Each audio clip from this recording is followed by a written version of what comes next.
ایک غریب آدمی بدو رات کے وقت وہ کہیں بیچارہ صبح سے چلا تھا، مدینے پہنچتے اسے رات ہو گئی. اس نے ڈرتے ہوئے نا خیمہ ہی باہر لگا لیا. جہاں رات ہوئی نا آدھی رات کو کوئی 1-2 بجے سمجھ لے پہنچا مدینے، تو اس نے باہر نے خیمہ لگا لیا. بیوی اس کی امید سے تھی، بچے کی ولادت کا وقت قریب آ گیا، بیمار ہو گئی، اس نے خیمہ لگایا. بیوی اندر ہے. حضرت عمر فاروق گشت پہ تھے رات کو، ساتھ ایک غلام تھا. حضرت عمر فاروق رضی اللہ تعالیٰ عنہ کہنے لگے وہ آگ جل رہی ہے تھوڑی سی، پتہ کرو کون ہے. تو آپ کا غلام پتہ کرنے گیا تو بدو نے ڈانٹ دیا، کہنے لگے جاؤ تمہیں کیوں بتاؤں. حضرت عمر خود گئے، کہنے لگے مسافر بھائی بتا تو صحیح. کہنے لگا جی چھوڑے، میں آپ کو کیوں بتاؤں، میں کون ہوں، کیسے آیا ہوں. فرمایا خیمے کے اندر سے کراہنے کی آواز آتی، کوئی درد سے چیخ رہا ہے، بتا ہمیں بات کیا ہے. کہنے لگا جی میں فلاں بستی فلاں علاقے کا ایک غریب ہوں، امیر المومنین عمر فاروق سے ملنے آیا ہوں، اور رات ہو گئی ہے تو یہاں خیمہ لگایا ہے، صبح میں ان سے مل کے چلا جاؤں گا. تو رات کو تکلیف دینا پسند نہیں کیا، تو میری بیوی امید سے تھی، اب بچے کی ولادت کا وقت قریب ہے، پاس کوئی نہیں. حضرت عمر کہنے لگے تو ٹھہر میں ابھی آیا. چہرے پہ نقاب ہے، اسے بتایا نہیں میں ہی امیر المومنین. عمر دوڑے گئے، اپنی زوجہ سے کہنے لگے اگر تجھے بہت بڑا اجر مل رہا ہو تو حاصل کرے گی. کہا کروں گی. تو کہنے لگے چل پھر میرے ساتھ، بہت بڑا اجر ہے. ایک دوست کے ہاں ولادت کا وقت ہے، ضرورت کی چیزیں ساتھ لے لو. اس عورت نے تھوڑے دانے لے لیے، گھی لے لیا. حضرت عمر سے کہنے لگی لکڑیاں اکٹھی کر لیں. امیر المومنین کونسلر کی بات نہیں بتا رہا آپ کو، میں آپ کو ایم پی اے کی بات نہیں بتا رہا، ایم این اے کی بات نہیں بتا رہا، جو 10 گاؤں کو ملا کے چیئرمین بنا اس کی بات نہیں بتا رہا، اس کی بات بتا رہا ہوں جو 22 لاکھ مربع میل کا حکمران ہے. اس کی بات بتا رہا ہوں جو گلی سے گزرے تو شیطان رستہ ہی بدل جاتا ہے. اس کی بات بتا رہا ہوں جس کے بارے میں میرے مصطفیٰ کریم صلی اللہ تعالیٰ علیہ وآلہ وسلم نے فرمایا میرا عمر تو وہ ہے کہ 950 سال حضرت جبریل بھی اس کی شان بیان کریں تو عظمت ختم نہیں ہوتی. اتنا بڑا شخص. حضرت عمر نے لکڑیاں اکٹھی کی، اینٹوں کا روڑے لے کے چولہا بنایا، پہنچ گئے.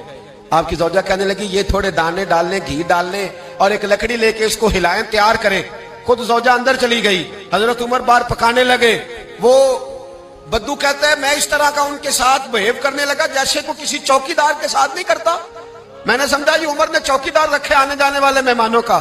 میں کبھی پانی کا پیالہ مانگتا، کبھی کوئی بات، عمر دوڑے جاتے، کبھی پانی لاتے. او مسلمانوں، او میرے رسول کے غلام عزیزو. حضرت عمر فاروق وہ غلام کہتا ہے میں عمر سے کہتا، میں کہتا غلام پانی لا، تو عمر دوڑ کے پانی لاتے. میں کہتا تجھے گھی پکانا بھی آتا ہے، پہلے بھی کبھی پکایا ہے؟ تو عمر فرماتے کوشش تو کر رہا ہوں. میں کہتا پہلے بھی کبھی تیری بیوی نے یہ کام کیا ہے؟ تو حضرت عمر کہنے لگے مجھے یاد نہیں، پوچھ کے بتاؤں گا.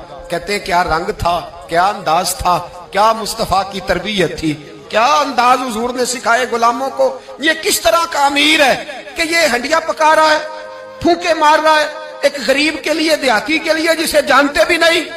اندر اس شخص کی بیوی کے ہاں بیٹا پیدا ہوا تو حضرت عمر کی بیوی اندر سے بول کے کہنے لگی امیر المومنین مبارک ہو، آپ کے دوست کے ہاں بیٹا پیدا ہوا ہے. جب کہا نا امیر المومنین مبارک ہو تو وہ شخص کہتا ہے میرے ہاتھ کانپنے لگے اور میں اس طرح دوڑا کہ میری پگڑی گر گئی.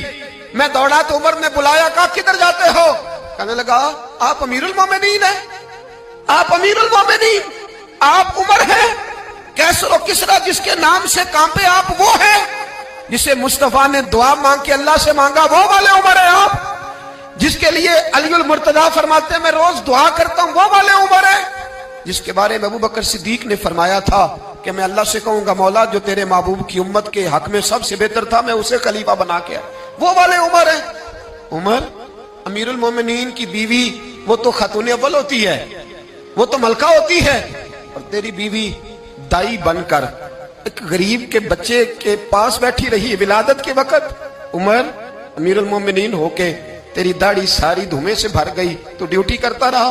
تو سیدنا عمر رو پڑے اور اس بدو کو سینے سے لگا کے کہنے لگے تجھے پتہ نہیں تو کہاں آیا ہے، اس شہر کا پتہ ہے؟ اس نے کہا حضور کہاں ہے؟ فرمایا یہ میرے نبی کا مدینہ ہے، یہ مصطفیٰ کا مدینہ ہے، یہاں امیروں کا استقبال نہیں ہوتا، یہاں غریبوں کے استقبال ہوتے. یہاں حضور نے اس اسٹیٹ پہ میرے رسول پاک نے وہ والا رنگ دیا ہے کہ اب غریب سر اٹھا کے جینے لگے ہیں، اب مزدوروں کو عزتیں ملنے لگی ہیں.